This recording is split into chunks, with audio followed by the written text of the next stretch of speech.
We're allowed to see now interesting natural phenomenon that we couldn't see with the naked eye. There's so much that's just beautiful when they're imaged or captured correctly. Being able to show people a mass amount of time in a short piece, I think is really beautiful. Having that power with the format is something that's extremely beneficial for people to appreciate what is already there. Science can be beautiful, art can be scientific. Some of the most beautiful images I've ever seen are produced either through a telescope or through a microscope.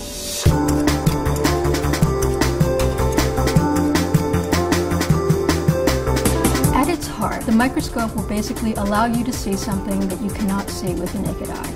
Photomicrography began in the 1830s. William Talbot basically took a light microscope, removed the eyepiece, and projected the image that he would have seen with his eye onto a white wall. He then took a photograph of that image, and that was basically how it began. Today, photomicrography is relatively easy to do. In the simplest case, you can basically just attach a camera to the eyepiece, and so that's actually used very commonly for imaging things like crystals to insects, to fluorescence images of intracellular particles, of virtually every single cell and tissue within the human body. When you spend your time staring at images, you can't help but think about the aesthetic of what you're looking at and how best to present that image. So a lot of the issues people think about when they're taking a conventional photograph also apply to photomicrography. The only difference is that we may be looking down a microscope as opposed to looking at a macroscopic object.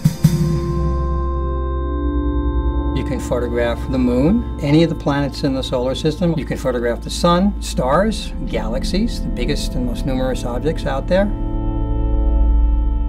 In the late 50s, early 60s, everybody wanted to see the stars, and so did I, and that's how I started in photography.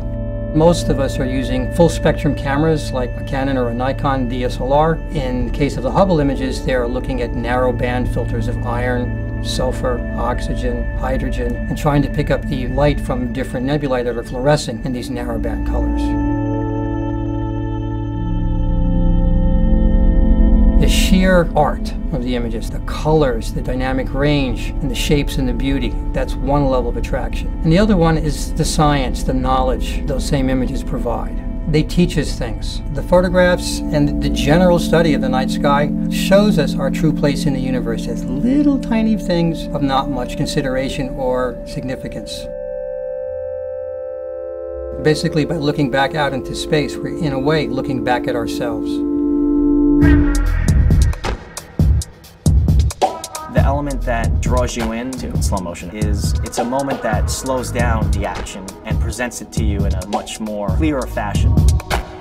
The technology behind slow motion is allowing the lens on the camera to open up and see more frames in a condensed period of time. In terms of slow motion exhibition, I think the most interesting aspect of it is the fact that we're allowed to see now things we've never seen before. For example, the hummingbird's wings flapping. You couldn't see that under any other circumstance besides high-speed slow motion acquisition. I was in Brooklyn was almost an experiment. Coming from a documentary background, I always thought it'd be really cool to shoot docu-style with the Phantom. The subject matter was all just us driving around on a Sunday afternoon in Brooklyn in the summer. My favorite clips in the whole thing are the clip of the basketball players screaming and the clip of the kids in the sprinkler, because those are actually moments of raw spontaneity, raw emotion, and that kind of stuff can't really be staged.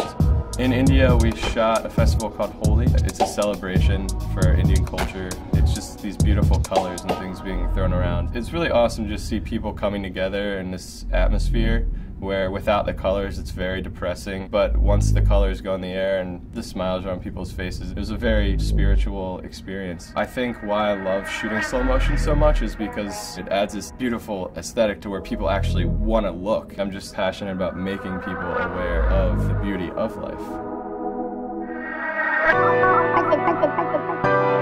I like the idea that photographers work their entire life to capture a few hours of time. There were 40,000 images in Manhattan Project, and it took me 5 months. It was an idea of slowing down the rest of the world while speeding up the people around it.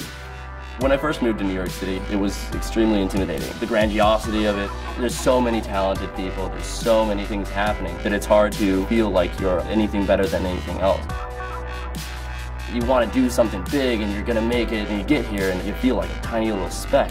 This project for me was a way of wrapping my arms around the city and being able to feel more than this city made me feel. I wanted to show the humanity. I had to stop focusing on pretty buildings and tons of cars. I wanted it to have that wave from the humanity of it up into the grandiosity of it and back down into the humanity of it again.